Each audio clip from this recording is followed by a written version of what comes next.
Hi guys, I'm Micky from Big Bear Bikes and Dalby Forest Cycle Hub. Today we are up at Dalby Forest with something quite special. So I've got Guy here with me. Now Guy has built up a custom frame, something very special. So yeah, we're going to talk through it today. Guy, do you want to introduce yourself? Yeah. Who are you? What are you doing? Thanks, Micky. Yeah, I'm Guy. I've been into anything with two wheels since I was kind of that high. So whether it's got an engine or analog or pedal or motor, then that's it. And I'm interested in anything, whether it's latest tech, mountain bike technology, you know, mainstream big brands like Trek, or something quirky like this. Yeah. So the frame says Stooge on it. So who is Stooge? Because I bet 99% of people have not heard of this brand. Yeah. So if you disappear into a valley somewhere on the Shropshire Welsh borders, you'll find Stooge Cycles headquarters. It designed a lot of bikes, a lot of frames over the past kind of decade, similar to this. Yeah. And the frame is quite unique. Right, okay, yeah.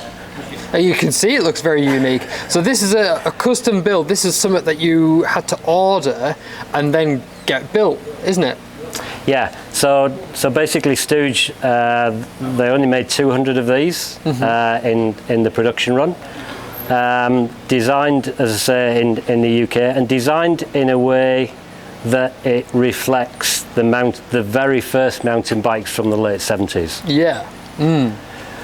So if you go back to California, and the Charlie Kelly, where they were racing old Schwinn bikes, modified ones down fire roads, it was the first ever downhill. Yeah.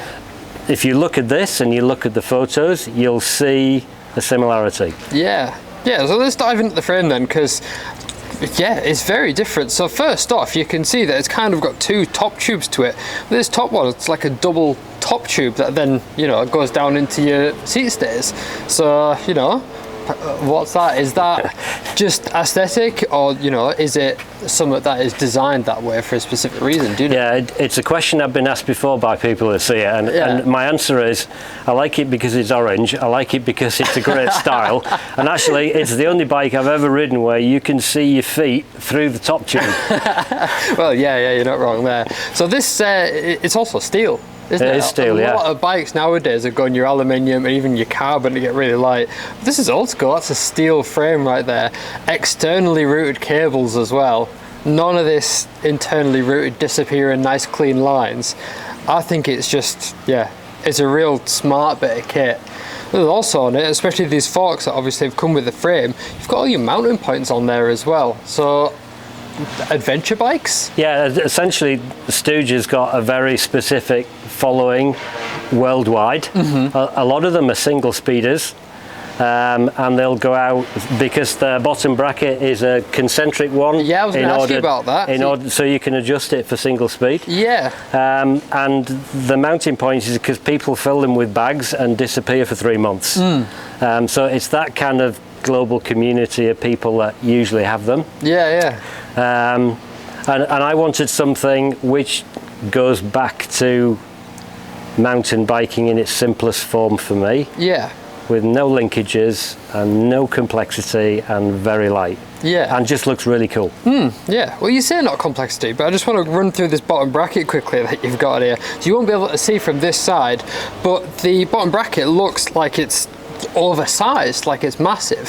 So the idea behind that is you can run it single speed and you can get your tension for your chain, isn't it? Yeah. So I think that is really cool. I love seeing bikes with that design on it, because it's not something you see on modern bikes. No, it has a bigger shell inside, which obviously pivots inside the frame. Yeah. And then the standard bottom bracket goes through that shell. And there's two big bolts underneath it that you adjust if you're running single speed. Yeah, I think it's a real cool bit of kind of lost technology that's just not used anymore. Yeah.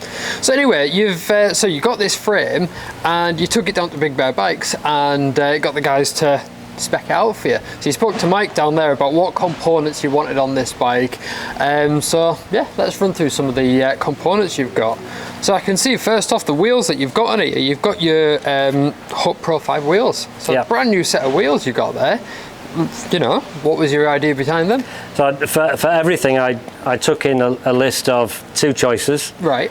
And you know, when I discussed, we started with the wheels. And one choice was to go for carbon Bontrager comp wheels, Yep.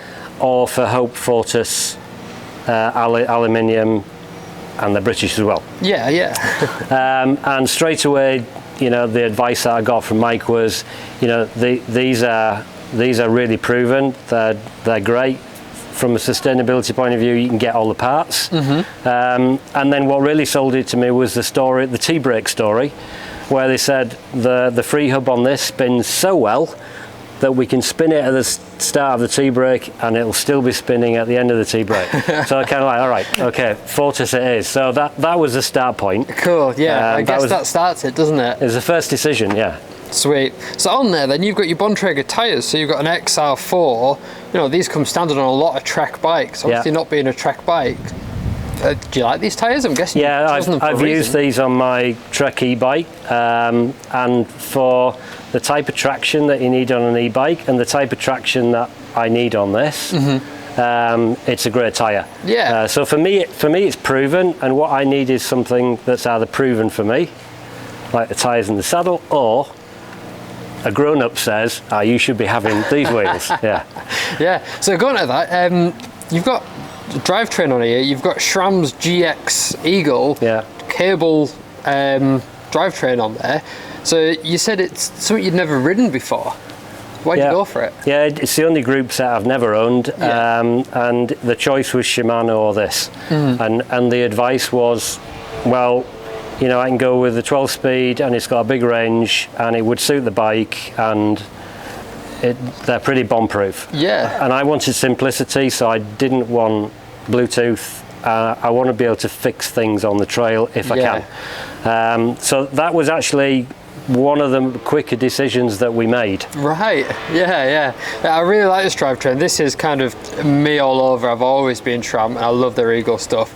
And yeah, all their electric stuff that they're bringing out is real fancy and I love it. But as you're saying, being able to fix this on the trail, if you have a crash or whatever, you know how to fix it. Yeah. So obviously you're going to go for it, isn't it? Yeah. I do like it.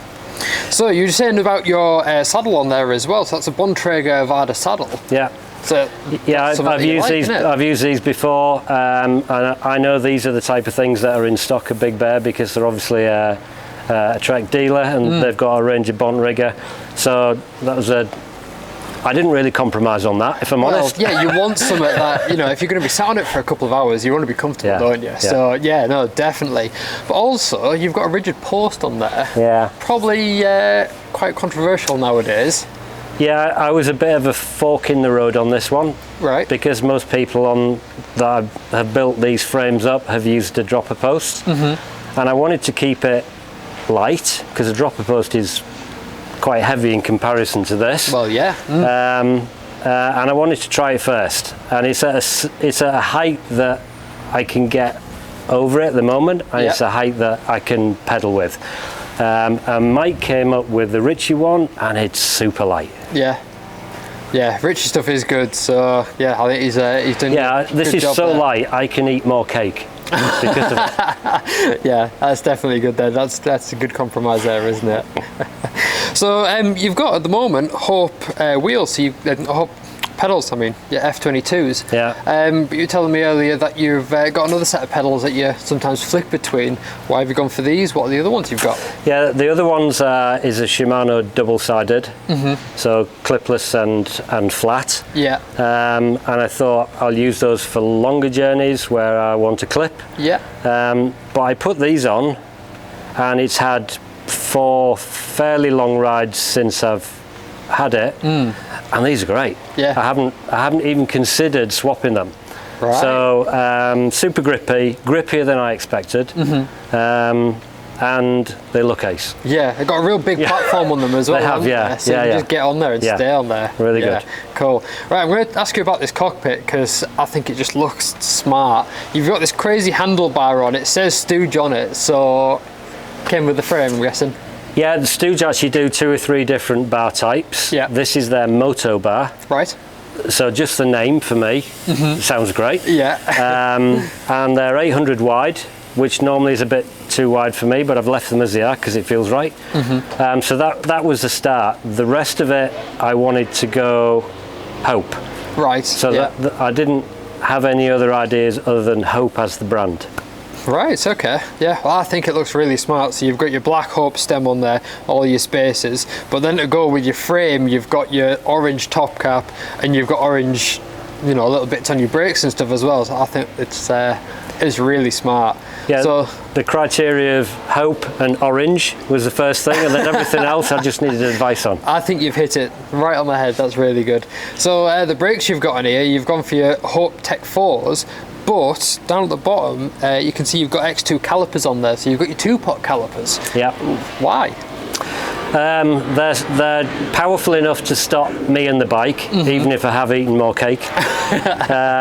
It's a fairly big rotor at the front, and the rotor size was specified by the frame. Yeah. So, you know, they just work, and I'm really pleased with them. So far I've been down some stuff, and they're lots of feel. Yeah. Yeah.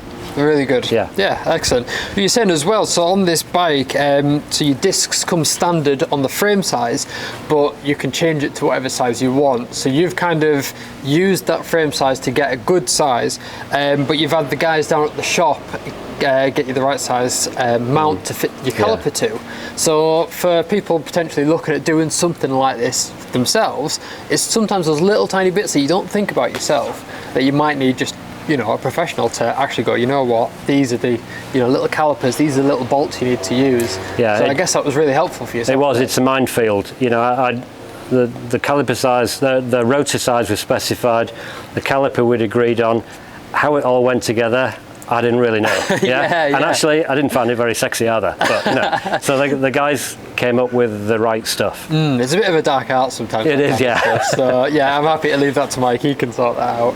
So yeah, I think, you know, for what it is, it looks epic. It's something really different. You don't come across them that often, and yeah, you've got a good range of components, as you were saying. You've hit your Hope stuff, you've got your new drivetrain, your SRAM stuff, and you've got your Bontrager stuff that is your absolute favourite. So I think realistically, you know, from here, I think it's an awesome bike, but I'm hoping you think the same as well. Yeah, it's been on 4 or 5 outings, from a shakedown run, which apart from a little twist, nothing needed adjusting. And to be fair, I also got from Mike and the team the tools for the bomb bracket and the cassette. Because I had special tools for everything else, but not that. But this recently did a big chunk of a North Wales ride called Trowsiriri. Yeah. So it's mainly on single track Drovers Road and stuff like that, and it handles it really well. Yeah. And to me it looked quite a long bike. Yeah. But when you put it next to like the 29ers that you've got in stock at the shop, it's actually yeah, they're even longer. Yeah, definitely. So it's done some, you know, kind of gnarly and dirty rides already, even though it looks nice and polished. And I'm really pleased with it. It's a different type of thinking and cycling. It's just a bit more chilled. I'm not trying to, you know, break any kind of records. Or me. Well, thank you very much, Guy, for letting me have a look at this bike, because it is really cool. So one last thing, how did you find the whole, you know, going to the shop and, you know, pricing points on your accessories? How was it? So, you know, I find the team at Big Bear, you know, pretty inclusive, happy to sell me something off the shelf, or happy to get engage in something like this. So, great service, and obviously the critical point is, was it competitive from a price point of view? And actually they made it competitive. Oh, excellent. So I asked at the beginning, is this actually worth you doing it? And they said yes, it is. And I got, you know, my kind of dream bike with a competitive build with lots of advice on some of the stuff I didn't understand or didn't find very sexy or whatever, but you know, it's been a great experience. So yeah, touch rubber. Perfect. Well, yeah, thank you very much again for sharing your dream build with us. Yeah, it's a really cool bit of kit.